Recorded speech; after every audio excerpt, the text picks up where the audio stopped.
takes to complete a project. Any questions on project management? Because that's the first example, those stochastic activity networks.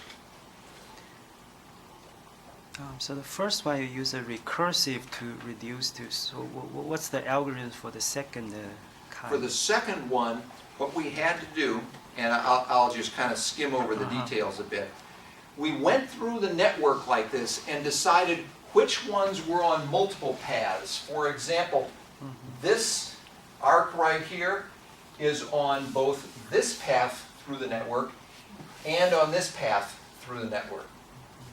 Whereas this arc right there is only on, is that true? Yeah. This one is only on one of the paths through the network. So the first thing you do is you divide them into the two pieces, and then you start your algorithm going through using conditional probability based on those that are on multiple paths. I see. Okay? Is it some, like you divide it into smaller subset which can do the reduction maybe? Exactly. Yeah. Yeah. So, sticky, but it worked. Yeah. And if you have enough CPU time, you can get this for a huge network. That's possible. So the algorithm, if you just know the nodes and the time and the distribution, it can be larger network. Larger network. So you just input in your algorithm and you get the expected time. Yeah. And you get it exactly. Okay. So as long as you have exact probability distributions, you get the exact distribution to complete the network. So this can be applied to social network data too. Sure. Other questions? Okay, let's go on to the second example. And the second example that I'm going to hit here is from a consulting project that I did, and this is the lower bound on the system reliability. And there's something called bootstrapping. By a show of hands, how many have heard of bootstrapping or used it? 3 of you, okay? I'll go slow then.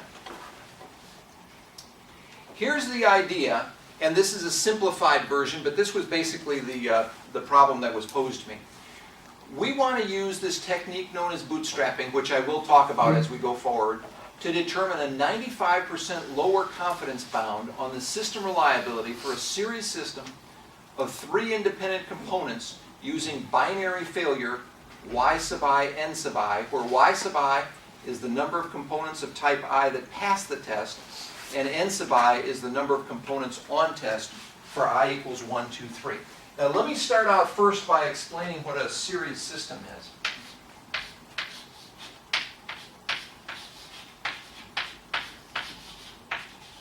That's the block diagram for a series system. Okay? You've got 3 lined up, and if any one of those 3 components fail, the system fails. This is the worst possible way to arrange components. The best possible way to arrange components, if you had just 3, is called a parallel system, because now you can either have 1 or perhaps even 2 of those components go out and it'll still work. So series is the worst, parallel is the best, but in this particular case we have a series system. Now furthermore, we have data. For component 1 over there in the diagram, we put 23 of them on test and 21 out of the 23 failed. So it's pretty reliable, not perfect, but pretty good. For the second component, we had 27 out of the 28 on test pass the test. And for the third component, we have 82 out of 84. And those were about the numbers we had in that ballpark in the actual case. Now, as you guys know, it's always good to get a point estimator. And along with that point estimator, you want to get a confidence interval, which gives you an idea of the accuracy of your point estimator. So let's start out with the point estimator. The point estimator for the system reliability is very easy. All you do is take the estimated reliability of component 1, assuming they're independent, multiply it by the estimated reliability of component 2 and component 3. You get this fraction, so you've got about an 86% reliability. So if I were to guess from my data what the reliability of this system is, I'd say 0.86. But that 0.86 alone doesn't tell you how much confidence you have in that 0.86, right? Is that you know, within 0.01 or with 0.05 or how much accuracy. Most people don't care if this number is higher than 0.86. In fact, they're happy. What they're worried about is they're worried about if it is lower than 0.86. So because of that, we want a lower bound on the system reliability. That's where we're headed. So we want to know what a 95% lower bound is on that 0.86, which is our point estimate. Does everybody see the way the problem is framed here? Okay. Here is the Apple code to find that lower bound. The first line up there defines a random variable, which is a binomial random variable with 23 trials, and 21 out of 23 is the probability of success. So if you guys know the binomial distribution, the binomial distribution has two parameters, n and p. So what we're doing is we're saying we're going to take 23 observations, and each one has a probability of 21/23 of being a success. Now if you go back to the previous page, you can see I got those numbers from right here, right? Then we're going to go on to component 2, but before I do that, we're going to do a transformation here of this binomial random variable, and we're going to take the binomial random variable and divide it by 23. So this starts out here as the number of successes. What happens when we divide it by 23? It becomes the fraction of successes, right? So that's what we have in x1 to start out with. And then we do that same thing for x2, that's for component 2, and then that same thing for x3, and that is component 3. Then the next thing we do is we take the product of x1, x2, and x3. Okay? Now remember, we have a big distribution with a lot of mass values now, don't we? Because these were each binomial individually. And it turns out there are a total of 59,160 potential mass values for this particular distribution. Okay? 24 possibilities for component 1, because that can go from 0 to 23 failures. 29 possibilities for component 2, that can go from 0 to 28 failures, etc. But it turns out of those 59,000 mass values, only 6,633 are distinct, and the product procedure is smart enough to combine those that have the same mass value. Okay? Finally, if we go to the lower 95%, 95th percentile of that distribution, which is the same as saying the 0.05 fractile of the distribution, it turns out 0.7457, and let me go ahead and just write that as 0.746, is going to be your 95% lower bound. Okay? So if somebody were to ask, what is your best guess at the reliability of this system, I'd say 0.86. If they then said, give me another number which says you're 95% confident that it will be above that number would be 0.746. Okay? And that does it for the second application I'm going to cover, which is lower bounds on system reliability. Any questions on that? Why do you call it a bootstrap? It is bootstrapping. In fact, this is what's known as an infinite bootstrap. What I have done here is equivalent to the following.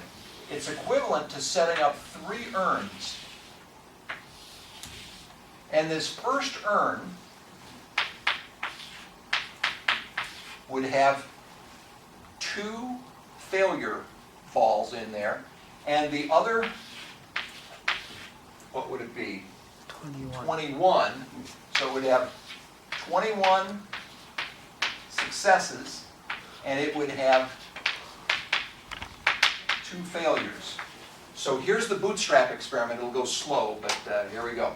I would draw, with replacement, 23 values out of here, and I would count the fraction of those values that had successes. And let me make something up. Let's say that's 19 out of 23 were successes, right? I'm not always, because I'm doing it with replacement. And then I do the same for this one right here. And maybe in this case I would get, I'm making something up, maybe I get 28 out of 28. They all come up success. there. And then I would go to my third earn, and this time maybe I get 81 out of 84, okay? Then what I do is I would multiply these three numbers, right? And that would give me an estimated one bootstrap replication of this particular system's reliability. I would do that maybe 10,000 times, right? And after doing that 10,000 times, I would go up, I'd sort them, and then go 500 up the list from the bottom, and that would be my estimate, and that's going to hover around this thing. So this is like bootstrapping an infinite number of times. Yeah. Okay? But it's all done in Apple, so it's exact. You don't have to worry about any error associated with this. You do have to worry about, you always have to worry about error with respect to the data that you collected, but at least with respect to bootstrapping, you don't have to worry about not getting enough replications.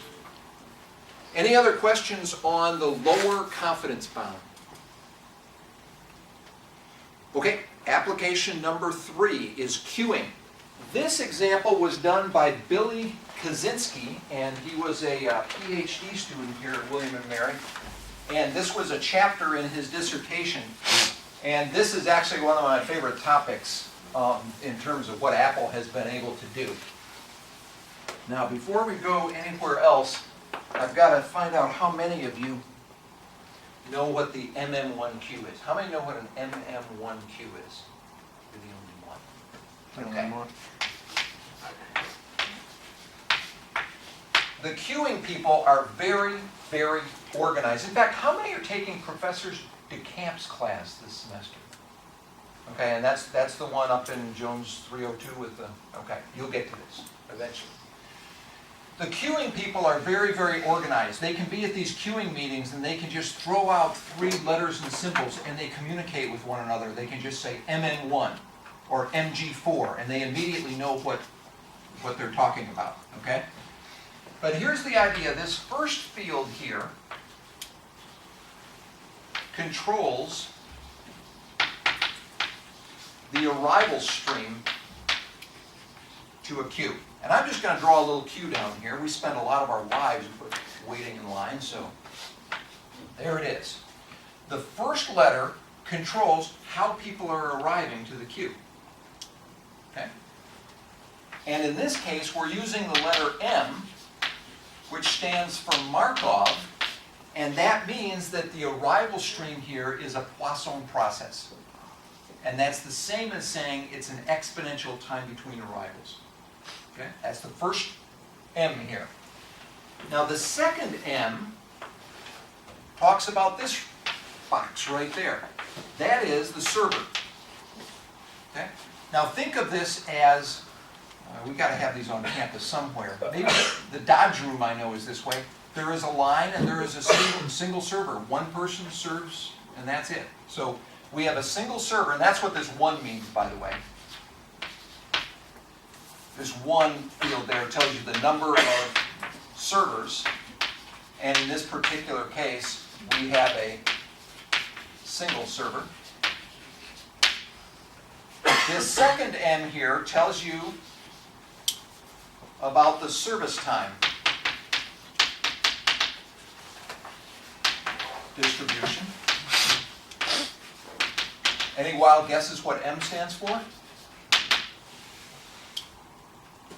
Good. Markov. Okay? And what Markov tells you is, Markov tells you again that the service times are exponential. Okay?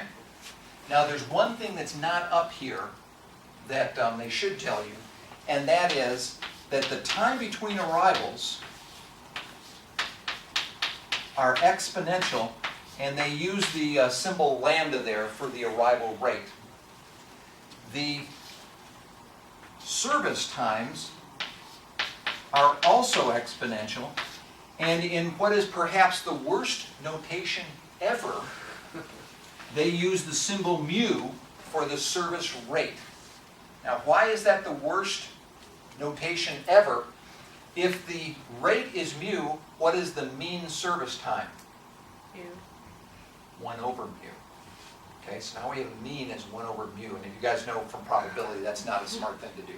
Okay, but They did it anyhow. These guys are really smart. The queuing people are really good. Any questions over MM1, just getting things rolling? Okay, now back to the model. What we want to do is we want to consider an MM1 queue with an arrival rate lambda, a service rate mu, that starts out empty and idle at time 0. So at time 0 we start the system, and we want to calculate the fourth customer's sojourn time distribution, mean sojourn time, and sojourn time variance. I have not yet told you what sojourn time is. Here's what sojourn time is. Sojourn time is the time from when you enter the queue until you leave with your sandwich or whatever, drink or whatever you're ordering. Okay? Everybody see the sojourn time? From when you enter until when you leave. And we want to know the fourth customer's sojourn time. That's not so easy, right? Because that fourth customer has 3 customers coming before them, and all kinds of things can happen to those 3 customers, right? He might enter a line with 2 people. He might enter a line with 3 people. He might enter a line with 0 people. You don't know. Okay? So that's the thinking here on the question. We want the distribution of T4. Here is the code. X is equal to an exponential random variable with parameter lambda. And I may not have mentioned this yet, but you can put in